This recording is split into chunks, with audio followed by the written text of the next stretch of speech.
morning, everybody. This is Alexis with the Yellow Rose Homestead. So we're going to be picking up right where we left off last night. This is the last day. Today is Friday. The festival is tomorrow. So today's the last day to have everything done, labeled with the batch numbers, and down to the nook and cranny, everything has to be done tonight. So here's the apple pies that I left sitting on the counter overnight. They have all sealed. So I'm going to write the batch number on them and then get them boxed up and add them to the table that I showed you guys last night, which is right over here.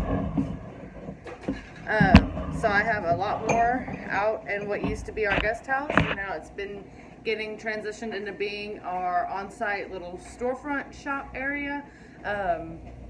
So we have a lot of work to do out there. So everything's just kind of on the floor until we can get some cubicles and stuff like that built for shelving and all that. So. But let me help my daughter real quick. I'll be right back.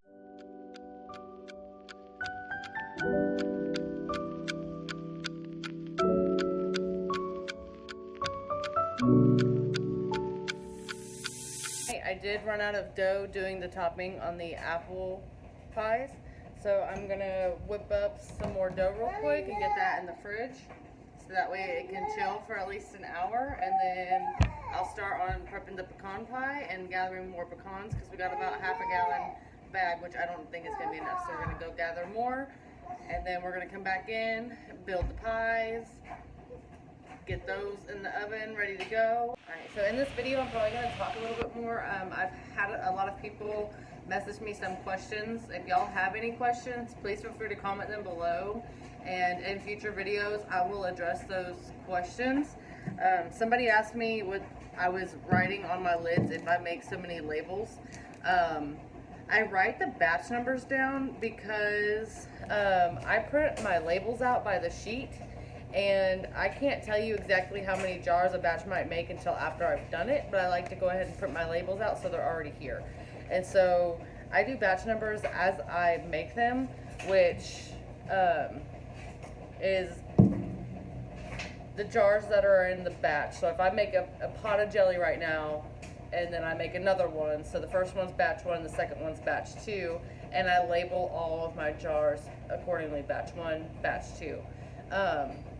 That way if I have to change something, especially with jams and jellies, there's oftentimes you have to add more sugar or more lime juice or you have to add stuff to it sometimes just to get it to do it like gel correctly and everything.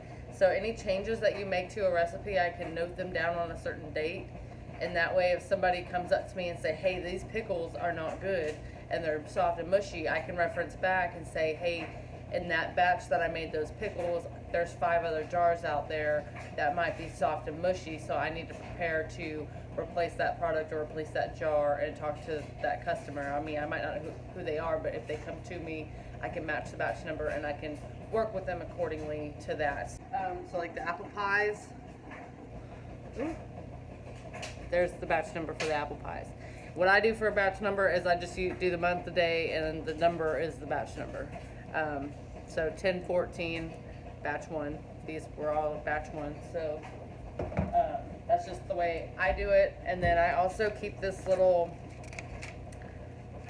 log right here that tells me how much of like pints, half pints, and stuff that each product makes, and then the batch number to match it, so I can cross reference this and yada yada yada. My old notebook got water dumped all over it, so I was able to salvage like last month and this month because those pages didn't get wet, but I lost all the other pages, so I get to start over. But we're gonna get to making this dough, get it in the fridge, get it cooling and chilling, and then we're gonna go outside, do some cleanup outside with us just chilling. We might run to the store and grab a few things again because it's the last day before the mushroom festival, and there's always last minute things that you might not have.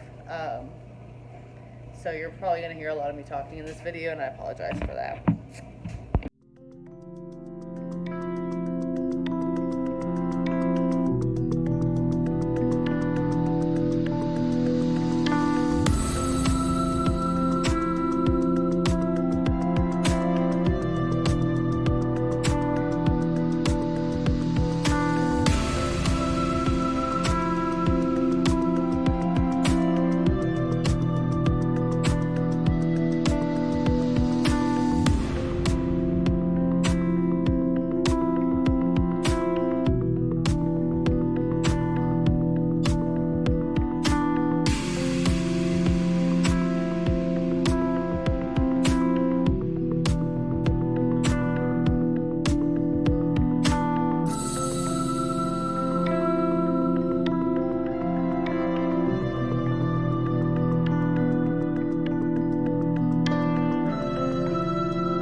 Okay, so my jalapenos are canning. They're about to come out, and I already sterilized the jars and filled the jars for the pickled habaneros. Those are about to go in the canner. And then I'm about to make the brine for the pickled sliced okra. And this is what I'm left with jar-wise. So I need to figure out how to fill up 8 more jars for tomorrow.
Okay, everybody, I'm about to call it a night, so I figured out what to fill up my last 8 jars with, and this is what I decided on.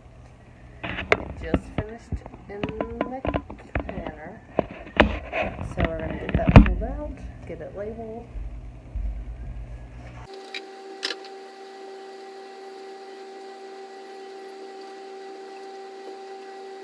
With that being said, I officially beat my goal from selling out to filling up all of these jars. I have all of my new little signs made for advertising and pricing and payments. I have tablecloths, tables, canopy, all that's loaded in the truck. So we just gotta load all this in the truck in the morning and then we'll be headed to the festival. So I look forward to seeing y'all there. Thank you for watching. Good night.